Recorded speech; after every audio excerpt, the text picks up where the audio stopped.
Bom dia, meu nome é Cícero Dantas Bisneto, sou juiz de Direito do Tribunal de Justiça do Estado da Bahia, orientado do professor José Fernando Simão, Direito Civil.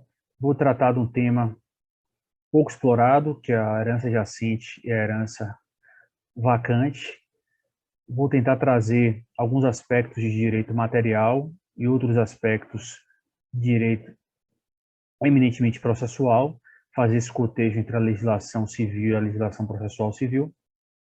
Trazer também um pouco de história, de como surgiram essas discussões, que nós vamos ver que remontam a Roma, e como são tratadas atualmente. Então, passeando desde Roma até o Código Civil de 2002, passando pelo Código Civil de 1916, suas diversas alterações. Tá? No direito romano, tinha-se a chamada, o denominado chamamento, como delatio, a delação, ou seja, os herdeiros, os sucessores eram chamados a aceitar ou não a herança. A grande problemática no direito romano dizia respeito a esse lapso temporal entre a delatio, o chamamento, e a aditio, a aceitação, ou seja, qual seria a natureza jurídica desses bens durante esse período, a quem pertenceriam esses bens durante esse lapso temporal, durante esse período de tempo. Num período inicial, entendia-se que se tratava de res nullius, ou seja, coisa de ninguém, ou seja, não haveria um proprietário desses bens e que o herdeiro ainda não aceitou a sua condição. Comparava-se, inclusive, essa situação, esses bens, esse patrimônio, a animais selvagens, então era possível a deterioração desses bens, era possível que um terceiro se apossasse desses bens, é possível que se desse outra destinação que certamente o herdeiro não daria. Então, essa compreensão como res nullius desse patrimônio durante o período da delação e o período da aceitação, da adição, trazia diversos inconvenientes, portanto, e trazia completa insegurança jurídica em relação àquele patrimônio.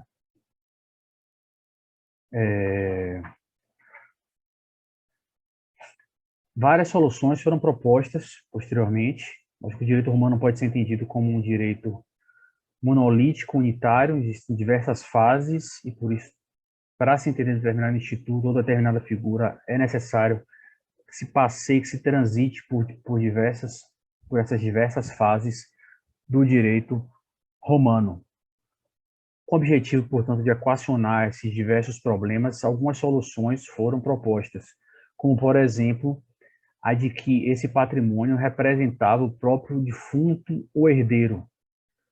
Outra solução proposta também foi a de que essa aceitação do herdeiro, ela retroagiria à data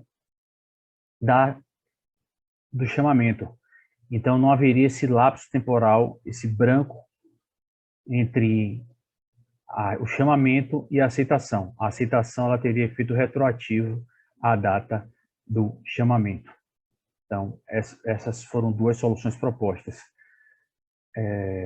Essa possibilidade de terceiros se apossarem das coisas, ela foi extremamente repudiada, inclusive os imperadores Adriano e imperador Marco Aurélio trouxeram disposições acerca desse assunto. O imperador Adriano, ele revogou uma figura chamada de usucapio pro heredi, que era o instituto da época anterior a dele, no qual um possuidor, um terceiro possuidor, mesmo de má fé, que ocupasse a coisa por um ano, se tornava herdeiro. Então ele revogou essa figura, eliminou essa figura do direito romano. Já Marco Aurélio, posteriormente, ele institui um crime para punir aquele que, sem ser herdeiro, se apodera da herança jacente. Então, veja-se que existem várias disposições para afastar a possibilidade de um terceiro se apoderar ou destruir ou dar outra destinação à coisa sem que ele fosse herdeiro. Posteriormente, é possível encontrar fragmentos de Ulpiano no Digesto,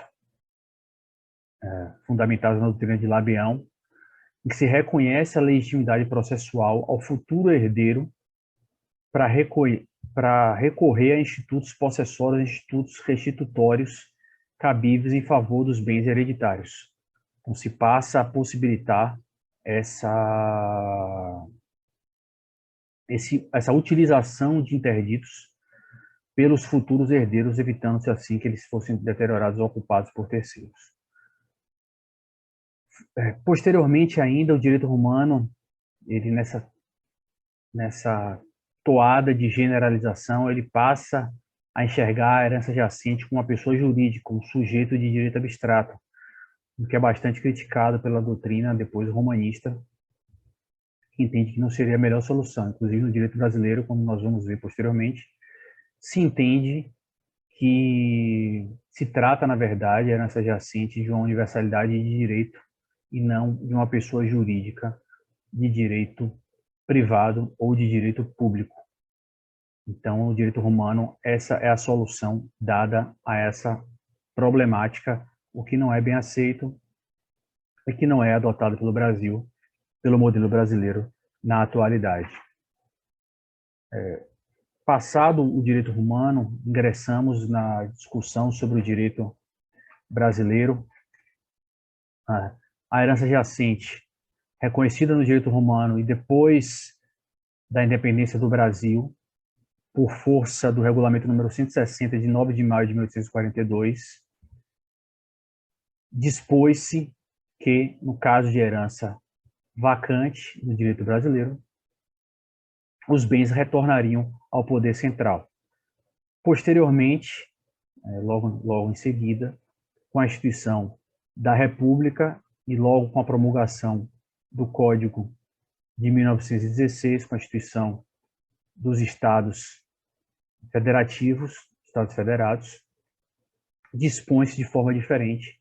Nós vamos ver como o Código Civil de 1916 ele acaba passando por uma transformação bastante grande durante o período em que houve a sua vigência. Vou aqui compartilhar a tela.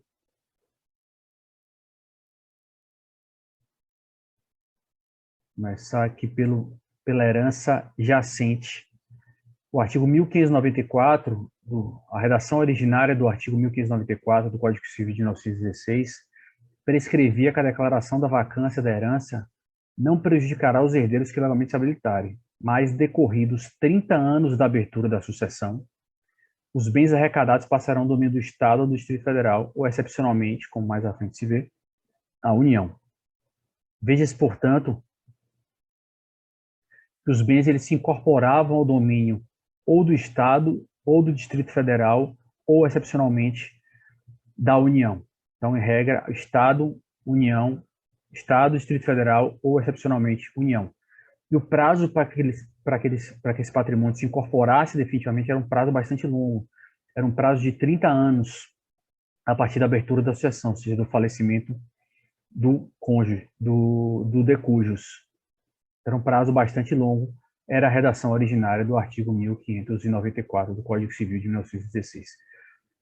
Posteriormente, com a redação dada pelo Decreto-Lei 8.207 de 1945, o artigo 1594 ele é alterado em parte.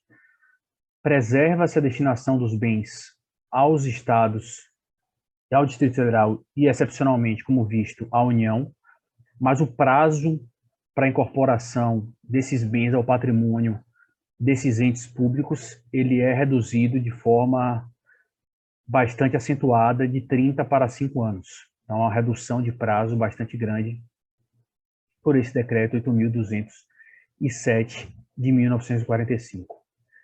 Já em seguida, cerca de 50 anos depois, o artigo 1594 é novamente alterado. E aqui é uma mudança bastante importante. O prazo de 5 anos de incorporação desse patrimônio continua a ser o de 5 anos. Nós vamos ver que é o prazo que continua ainda no direito brasileiro atual, no direito civil brasileiro atual.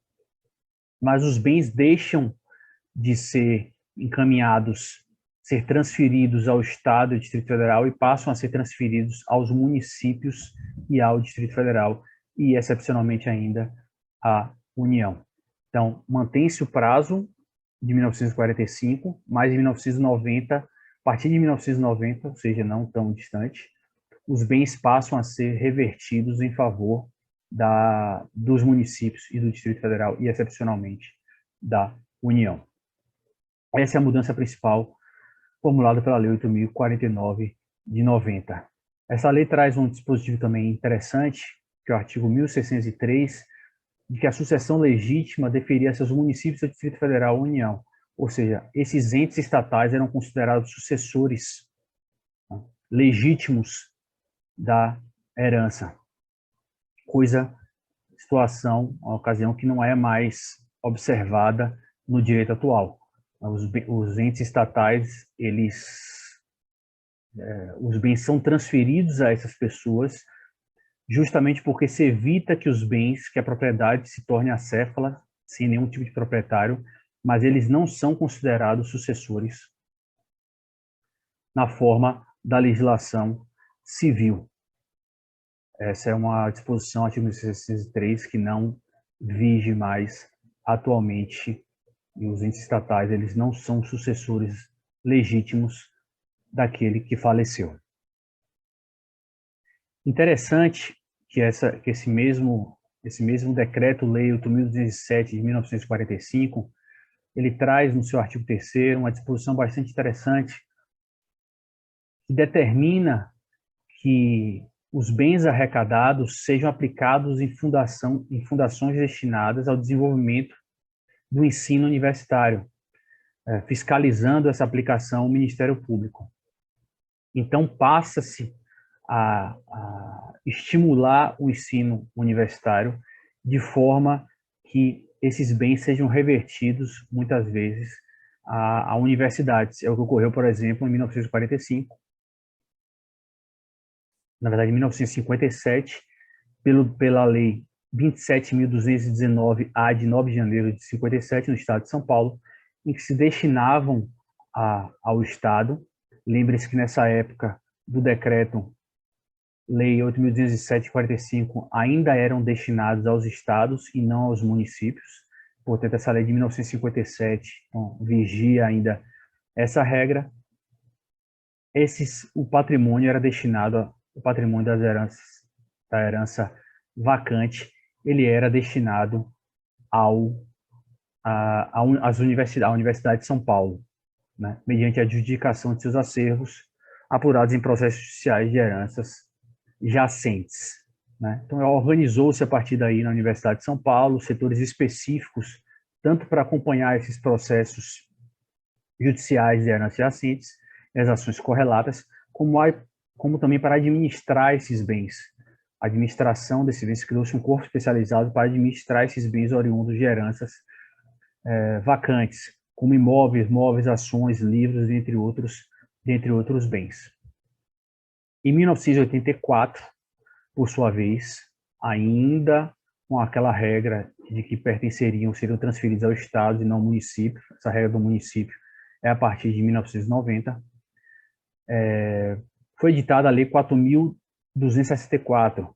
Então, por essa lei, a Universidade de São Paulo ficou liberada a vender os imóveis de heranças vacantes, né, então, que foram incorporados à Universidade de São Paulo, sem autorização da Assembleia Legislativa de São Paulo.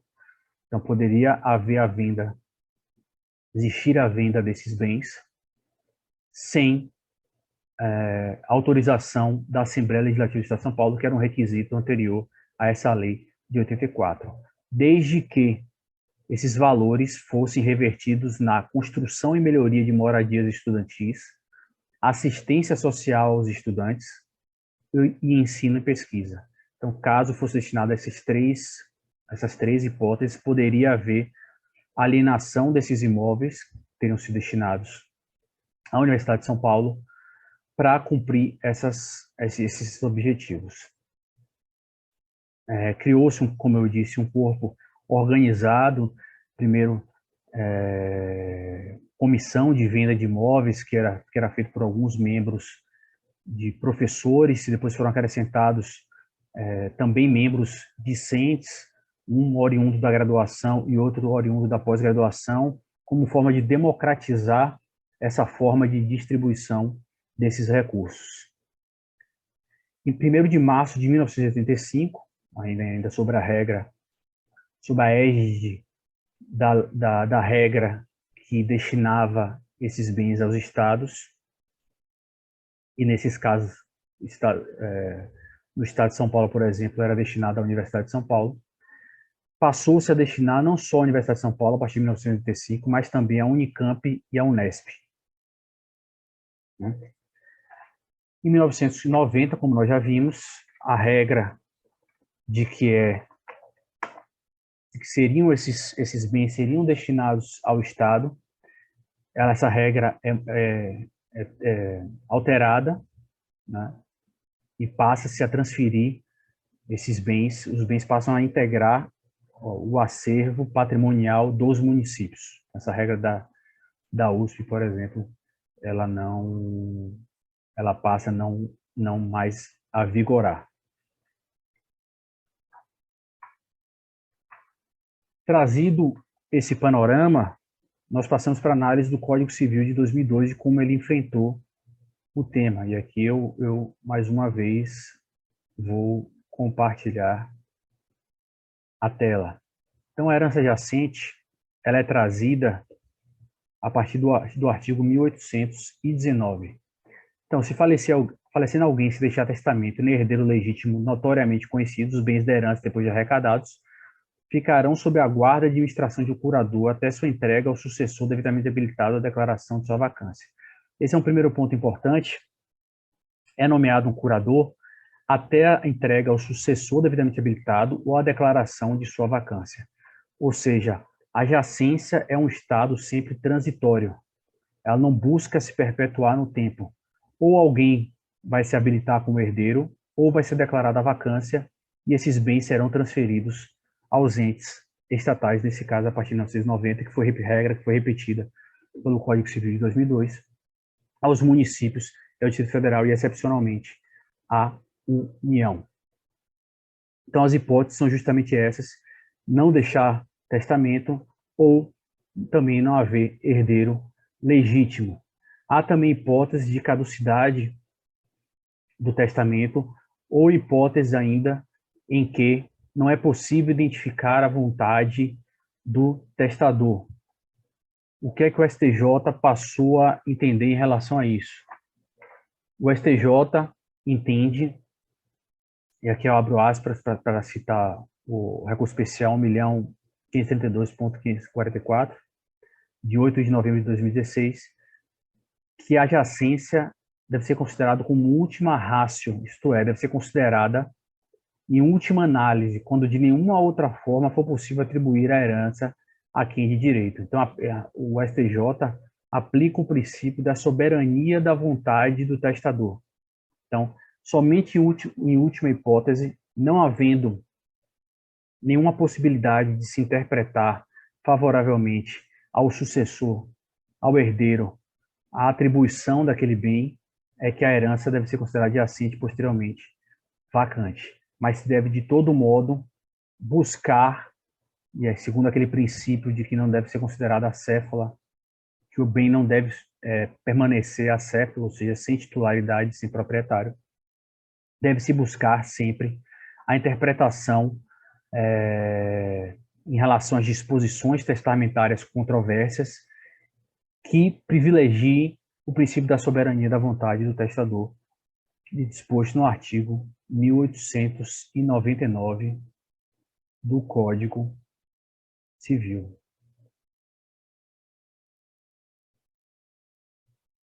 Outra questão importante, como nós já vimos, é a questão da natureza jurídica da herança jacente. Nós vimos que em Roma, por exemplo, chegou-se ao entendimento que se trataria de uma pessoa jurídica em abstrato. Por uma ficção jurídica, seria uma pessoa jurídica. No direito civil brasileiro, a herança jacente constitui a universalidade de direito, tratando-se, portanto, de um ente despersonalizado, como nós vamos ver a seguir. Ele tem capacidade judiciária, pode, portanto, figurar no polo ativo ou no polo passivo de ações judiciais. Outra questão bastante interessante que é tratada pelo STJ, nós vemos a questão da transitoriedade. Então, o STJ afirma, se não só o STJ, mas é um princípio acolhido em totum pela doutrina, de que, na verdade, a jacência ela é um estado transitório rumo ou a conferir os direitos e bens a um sucessor que apareça posteriormente, que seja descoberto, ou a declaração da vacância. Aí surge a questão, que foi enfrentada pelo STJ, se o princípio da SESIM ele se aplicaria a esses casos em que há transferência posterior da propriedade ao município ou ao Distrito Federal. Ou seja, pode-se considerar que houve a transferência dos bens desde a abertura da sucessão, ou seja, desde a morte do de cujus, ou não, ou essa transferência só ocorreria a partir da declaração da vacância. Essa questão é bastante interessante. O STJ entendeu que não se aplica o princípio da SESIM ao ente público para a sucessão de bens jacentes, pois o momento da vacância, diz o STJ, não se confunde com a abertura da sucessão, morte dos de cujus. Então, não se considera que o município ou o Distrito Federal sejam proprietários do bem de forma retroativa desde a abertura da sucessão. O que isso possibilita? Isso possibilita que haja, por exemplo, a existência de uso capião durante esse período. Então, o bem integrante de herança jacente, por si só, não há nenhum óbice, nenhum impeditivo para que ele seja usucapido. Então, até a declaração da vacância, onde ele é devolvido ao Estado, onde ele é entregue ao Estado, até a sentença da declaração da vacância, ele pode ser objeto de uso capião. Traz aqui um pouco também de insegurança jurídica, porque desde a abertura da sucessão até a declaração da vacância, e às vezes esse processo pode demorar muitos anos, é possível o uso capião por terceiros desses bens. Como se dá o procedimento da herança jacente até a declaração da herança vacante? Bom, se trata de um procedimento de jurisdição voluntária, né?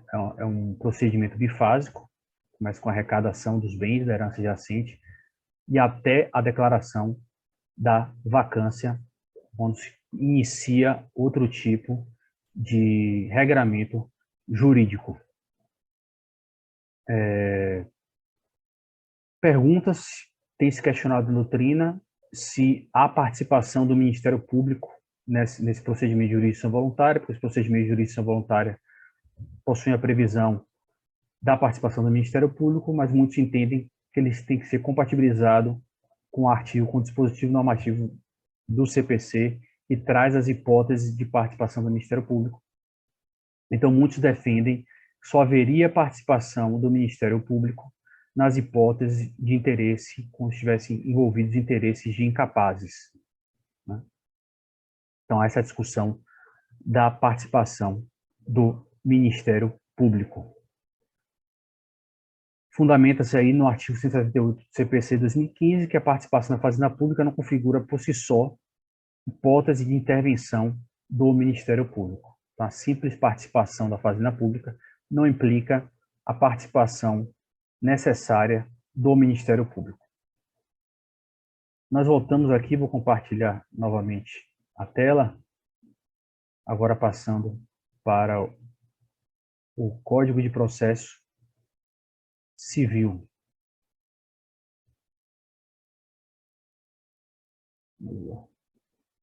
Código de Processo Civil. O Código de Processo Civil traz algumas disposições, vou tratar de algumas aqui para não me alongar muito, da herança jacente a partir do artigo 738.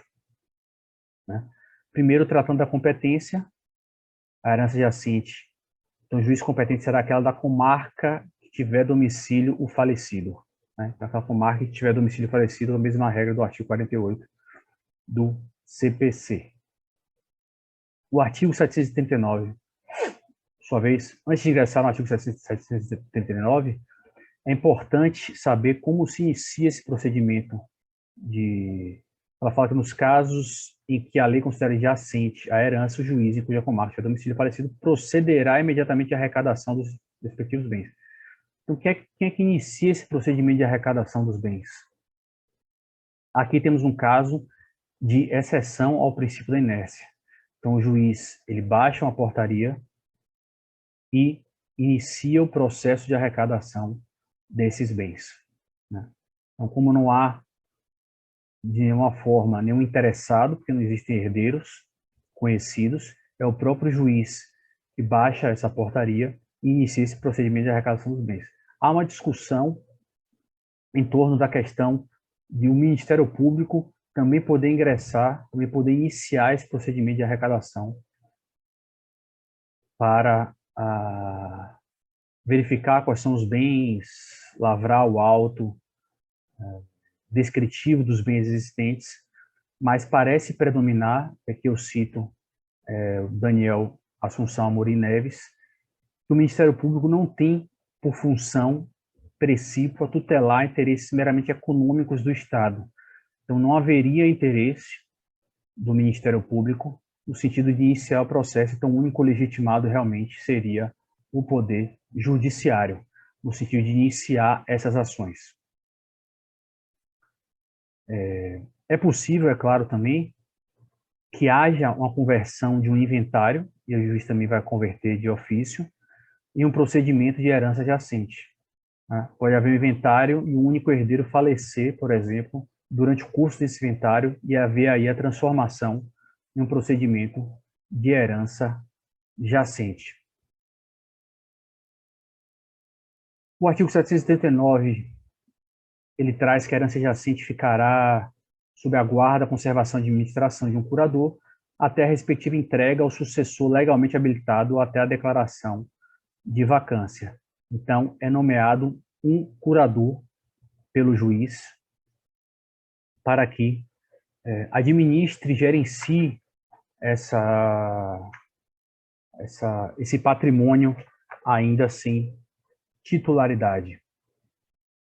Vai incumbir ao curador várias funções, e eu ressalto aqui a representação, a herança e o juízo, em juízo ou fora dele, como eu disse, são entes a herança é um ente despersonalizado, tá?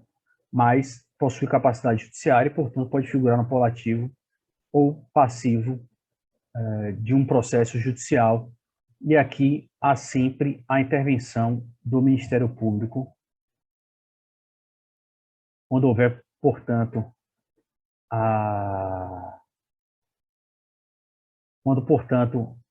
a herança jacente estiver em juízo, a intervenção do Ministério Público será sempre necessária, tá? O procedimento de herança, como eu disse, o procedimento de herança, de arrecadação dos bens, de averiguação, esse procedimento, a grande maioria da doutrina entende que o Ministério Público não deve participar, apesar de se tratar de um procedimento de jurisdição voluntária. Mas quando a herança estiver em juízo, há a participação do Ministério Público, segundo o artigo 739, inciso 1 do CPC de 2015, torna obrigatória essa participação do MP. Aqui sempre também prestar conta, sempre, como todo curador. O parágrafo interessante que aplica ao curador disposto no artigo 159 a 161, que é justamente a possibilidade de suscitar a suspeição ou impedimento do curador. Quem exerce essa função de curadoria? A função da curadoria é uma função precípua da Defensoria Pública. Ela é tratada no artigo 4º, inciso 4, da Lei Complementar 80 de 94. Então, quem deve exercer o munus da curadoria nesses casos é, em regra, a Defensoria, o membro da Defensoria Pública. É possível, entretanto, e isso é extremamente comum, em cidades pequenas, que não haja defensor público nomeado naquela comarca, empossado naquela comarca. Nesses casos, não existindo nomeação de defensor público, o juiz nomeará um curador, que não necessariamente deve ser um advogado. né? Não necessariamente deve ser um advogado. Passando para o artigo 740, o artigo 740 é interessante: o juiz ordenará que o oficial de justiça arrole os bens e descreva-os em autos circunstanciados. Então, é justamente o oficial de justiça vai descrever todos os bens, arrolar, fazer um inventário de todos os bens que compõem essa herança jacente em um auto circunstanciado. Antigamente, e aqui o parágrafo primeiro acaba reproduzindo isso, ao falar que não podendo comparecer ao local, o juiz requisitará a autoridade policial. Era o próprio juiz que ia ao local fazer essa vistoria, fazer essa constatação. O parágrafo primeiro acabou sendo repetido, trazendo essa ideia ainda do código do CPC de 1983, mas logicamente quem vai hoje em dia é o oficial de justiça, que pode ser acompanhado de força policial caso haja algum tipo de perigo ou de impossibilidade de realização dessa função. Então, eles vão, fazem um inventário de todos os bens. Não havendo um curador nomeado ainda, o juiz nomeia um depositário, que é o que diz o parágrafo 2º. O juiz designará depositário e lhe entregará os bens, depois de compromissar. Então, não havendo ainda um curador, que nós vimos que deve ser, em regra, o defensor público, o juiz nomeia um depositário. O parágrafo terceiro é interessante porque durante a arrecadação, e aqui ele fala novamente que o juiz ou autoridade inquirirá os moradores da casa, né? Tinha o CPC de 73, que o próprio juiz ia ao local inquirir. Podemos ler aqui agora como oficial de justiça inquirirá os moradores. Então, o oficial de justiça vai na rua onde a pessoa morava, procura os bens, procura parentes mais distantes para saber se existiam outros bens, se existem herdeiros ainda vivos, seja paradeiros, seus sucessores, que ele fala aqui, ou a existência de outros bens, e lavra-se um auto de inquirição e informação, ou seja, ele faz um levantamento de todas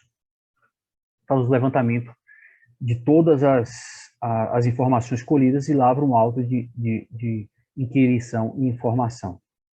O parágrafo 4º também me parece interessante, que aqui em tempos em que a discussão sobre a herança digital é bem acentuada, ele fala unicamente que o juiz examinará regularmente os papéis, as cartas missivas e os livros domésticos.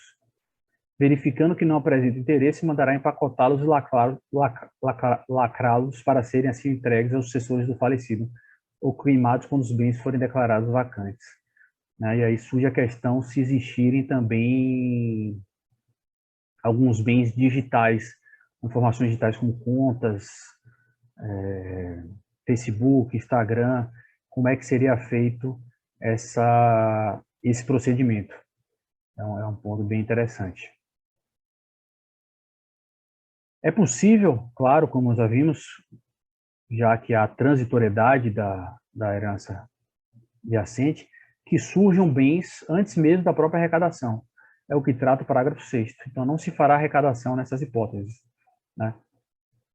Não se fará, ou se já em curso, se suspenderá a arrecadação quando surgirem herdeiros, testamenteiros, companheiros, notoriamente reconhecidos, desde que não haja oposição do curador ou qualquer interessado do Ministério Público ou do representante da Fazenda Pública. Mas então, surgindo algum herdeiro ou sucessor, pode haver a suspensão ou a finalização dessa arrecadação. O artigo 741 também tem bastante importância porque ele trata dos editais, né? Ultimada a arrecadação, ou seja, faz o inventário de tudo, procura saber quais são os bens que foram encontrados, se existem herdeiros, se existem outros bens, faz o inventário, descreve-se esses bens no auto circunstanciado, publicam-se, portanto, o juiz manda publicar, portanto, o edital que permanece por 3 meses no sítio do tribunal, na rede mundial de computadores e na plataforma de editais do Conselho Nacional de Justiça. Caso não haja no sítio, no órgão oficial, na imprensa, 3 vezes com intervalos de 1 mês. Então, são 3 meses de publicação de editais, justamente com o intuito de achar algum herdeiro que se habilite para que receba esses bens. Agora, achado algum herdeiro, isso é importante para o primeiro, achado algum herdeiro, verificada a existência de sucessor ou de testamenteiro no lugar certo, far-se-á a sua citação sem prejuízo do edital. Ou seja, fez-se a citação por edital, mas tendo-se conhecimento de que existe um herdeiro ou de que existe um sucessor, deve-se fazer a citação pessoal desse herdeiro ou desse sucessor. A citação por edital, ela não vai bastar nesse ponto. Se o falecido for estrangeiro, o fato vai comunicado à autoridade consular, justamente para que tome as providências até no seu país de origem. Nós já vimos a possibilidade de um inventário ser convertido em um procedimento de arrecadação, procedimento de herança jacente. Mas o contrário também é possível. Ou seja, começa-se com um procedimento de arrecadação de herança jacente e descobre-se no curso do processo, como nós já vimos, que existe um herdeiro que se habilita. Então, esse processo, esse procedimento de jurisdição voluntária, ele é convertido em inventário. Então, os dois caminhos são possíveis. E os credores podem se habilitar, sim, os credores da herança, eles podem se habilitar no inventário ou propor ação de cobrança. Então, fica a critério do credor da herança, tanto ingressar com a petição habilitar-se no inventário, quanto propor uma ação judicial, uma ação autônoma de cobrança daquele valor. Isso está descrito também no artigo 742,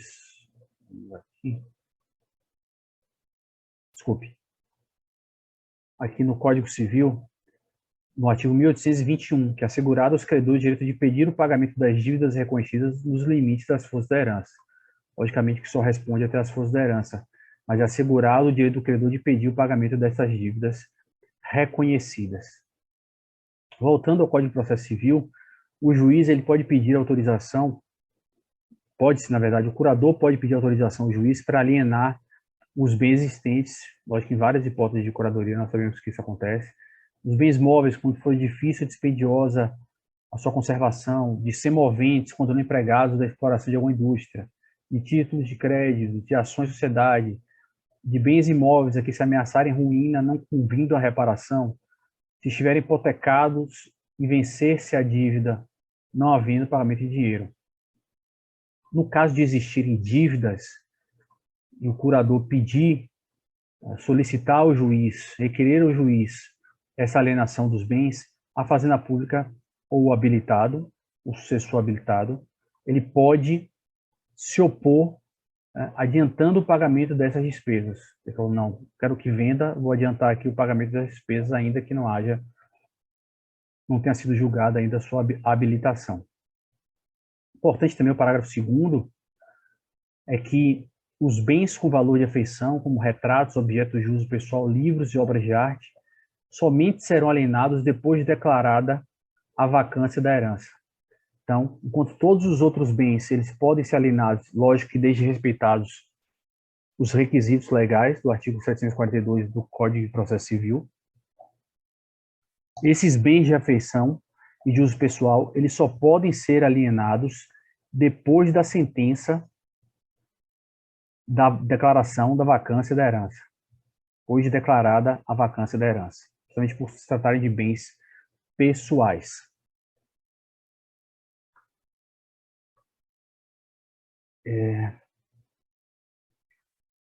Nós voltamos aqui para o artigo 1820, que fala justamente que praticar a diligência de arrecadação, ultimado inventário, serão expedidos editais na forma da lei processual. E decorrido um ano de sua primeira publicação, se que haja herdeiro habilitado ou pena habilitação, será a herança declarada vacante. Então, veja só, aqui é importante ver os editais, que são de 3 meses. Então, decorrido 3 meses, se tiver o sítio eletrônico, ele é sucessivo, ele fica lá disponível. Se não houver, se for físico, ele é publicado 3 vezes, uma a cada mês. Então, a contar dessa primeira publicação, se não houver habilitação de qualquer herdeiro, ou se não pender qualquer tipo de habilitação, a herança é declarada vacante, né? E os bens são devolvidos à fazenda pública. Então, um ano é contado a partir da publicação do primeiro edital. Passado esse prazo, a sentença declarando vacante a herança, né? Essa regra, ela é repetida aqui também no artigo 743. Ou seja, passado um ano aqui do CPC, passado um ano da primeira publicação do edital e não havendo herdeiro habilitado nem habilitação pendente, será a herança declarada vacante. Aí os bens são devolvidos à fazenda pública. Interessante do ponto de vista processual. O que é julgado primeiro? O pedido de habilitação do herdeiro ou a declaração de vacância? Sempre a declaração de vacância ela será julgada juntamente com o último pedido de habilitação. Então, se só houver um herdeiro, ela é julgada conjuntamente com esse pedido de habilitação. Se forem várias as habilitações, ela é julgada juntamente com o último pedido de habilitação, justamente para que não se declare a vacância e depois acabe se reconhecendo a existência de um herdeiro. É possível, depois dessa declaração de vacância, nós vimos que é de 1 ano do prazo da publicação do primeiro edital, que apareçam herdeiros ou os credores, por exemplo, pleiteiem esses bens que foram devolvidos à fazenda pública? Sim, é o que diz o parágrafo 2º do 743. Transitado e julgado a sentença que declarou a vacância, o cônjuge, o companheiro, os herdeiros e os credores só poderão reclamar o seu direito por ação direta. Ou seja, mesmo que transitado e julgada a sentença, esses legitimados, eles podem reclamar através de ação direta, logicamente porque a ação, o procedimento de apuração da herança jacente e a transformação da herança vacante já se findou, portanto, só cabe por ação direta, e isso é trazido pelo artigo 1822 do Código Civil, que a declaração de vacância de herança não prejudicará os herdeiros que legalmente se habilitarem. Mas, qual é o prazo? O prazo não é eterno. Mas, decorridos 5 anos da abertura da sessão, os bens passarão ao domínio do município do Distrito Federal. Ou seja, eles podem ingressar com ação direta mesmo após o trânsito julgado para reaver esses bens? Podem, por ação direta. Mas o prazo máximo é o prazo de 5 anos. Contados da onde? Contados a partir de quando? Contados a partir da abertura da sucessão. Então, aberta a sucessão, ou seja, com a morte do decujus, até o requerimento de alguma dessas partes, esse é o prazo que eles podem pedir por ação direta que sejam reavidos esses bens. Então, há o prazo de 5 anos, contados a partir da abertura da sucessão. Isso se aplica a todos os sucessores, os herdeiros, todos aqueles legitimados? Não. Os colaterais, eles têm eles possuem uma regra mais restritiva em relação aos colaterais. Ou seja, não se habilitando até declaração de vacância, que é o parágrafo único, não se habilitando até declaração de vacância, os colaterais ficarão excluídos da sucessão. Ou seja, enquanto todos podem ter um prazo de 5 anos a partir da abertura da sucessão para buscar esses bens, reaver esses bens que foram devolvidos à fazenda pública, os colaterais eles só podem se habilitar até o momento da declaração da vacância. A partir do momento da declaração da vacância, eles são excluídos da sucessão. Então, a regra mais restritiva aqui em relação aos colaterais.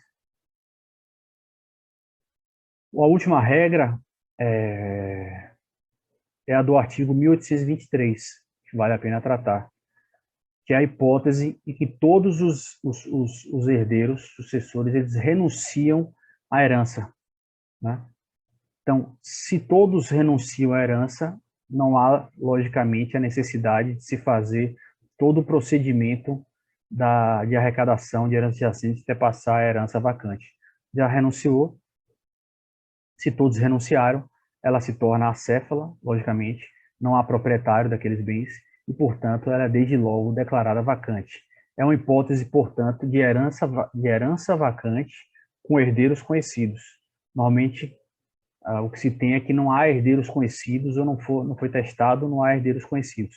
Nesse caso, existem herdeiros conhecidos, mas eles renunciam à herança e ela é declarada logo a herança vacante. Essas foram as considerações que eu gostaria de fazer. Qualquer dúvida, eu estou à disposição e espero que tenha sido útil para vocês. Forte abraço.